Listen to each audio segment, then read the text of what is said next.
नारायणाय ॐ नमो नारायणाय। श्रीशैलेशदयापात्रं दीभक्त्यादिगुणार्णवं यतीन्द्रं प्रवणं वन्दे रम्यजामातरं मुनिं लक्ष्मीनाथसमारम्भां नादयामुनमध्यमाम् अस्मदाचार्यपर्यन्तां वन्दे गुरुपरम्परां लक्ष्मीनाथसमारम्भां नादयामुनमध्यमाम् अस्मदाचार्यपर्यन्तां वन्दे गुरुपरम्परां यो नित्यमच्युतपदाम्बुजयुग्मरुक्मा व्यामोहतस्तदितराणि तृणाय मेने अस्मद्गुरोः भगवतोऽस्य दयैकसिन्धोः रामानुजस्य चरणौ शरणं प्रपद्ये। मातापिता युवतयास्तनया विभूतिः सर्वं यदेव नियमेन मदन्वयानाम् आद्यस्य हनाकुलपतेव कुलाभिरामं श्रीमत्तदङ्घ्रियुगलं प्रणमामि मूर्ध्ना।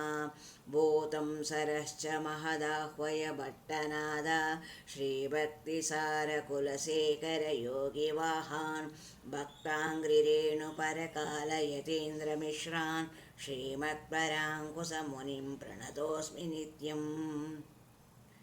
ॐ गुरुमुखमनधीत्या प्राह वेदानशेषान् नरपतिपरिक्लुप्तं शुल्कमादातु कामः स्वसुरममरवन्द्यं रङ्गनाथस्य साक्षात् द्विजकुलतिलकं तं विष्णुचित्तं नमामि।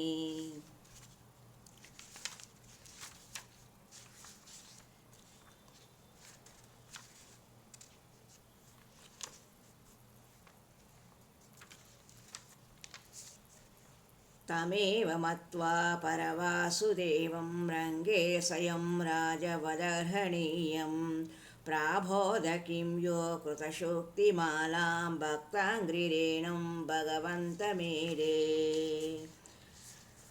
गुष्यते यस्य नगरे रङ्गयात्रा दिने दिने तामहं शिरसा वन्दे राजानां कुलशेखरम्।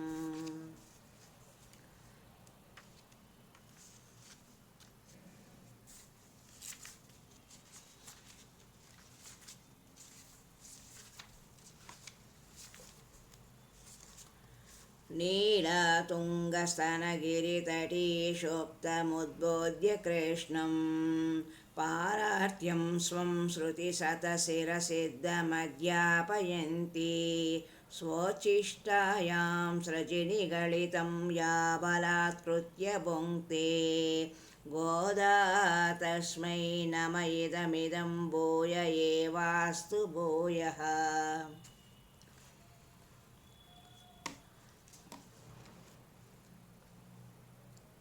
அன்னவயல் புதுவை ஆண்டாள் அரங்கற்கு பன்னத் திருப்பாவை பல்பதியும் இளசிசையால் பாடி கொடுத்தாள் நல் பாமாலை பூமாலை சூடி கொடுத்தாளை சொல்லு சூடி கொடுத்த சுடற்கொடியே தொல்பாவை பாடியருளவல்ல நல்வளையாய் நாடினி வேங்கடவர்க்கு என்னை விதி என்ற இம்மாத்தம் நாம் கடவா வண்ணமே நல்கு.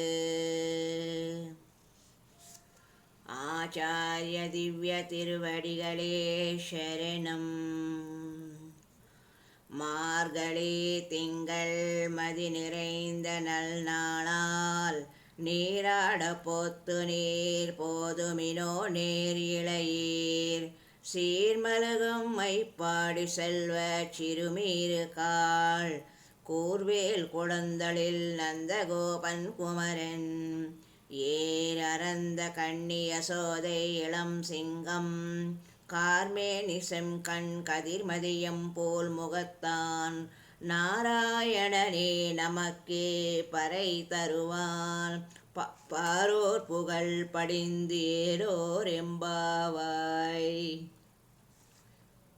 సంపద వృద్ధి పొందు రేపల్లెలో కైంకర్య లక్ష్మీయను మంచి ఆభరణములు కల బాలికలారా, మార్గశిర మాసము శుక్లపక్ష పూర్ణిమయు నగు ఈ శుభదినమునందు ఎల్లరును ఆయుధమును ధరించి కృష్ణునగు చెడుగు చేయు జంతువులను కూడా శిక్షించినట్టి నందగోపని కుమారుడును నేత్ర సౌందర్యము గల యశోదాదేవికి సింహము పిల్ల వంటివాడును నీలమేఘము వలె ఆశ్రిత తాపహరమగు శరీరము కలిగి ఎర్రని నేత్రములను సూర్యచంద్రుల వలె ప్రకాశమును సంతోషమును తొలగజేయు తిరుముఖ మండలము గల నారాయణుడే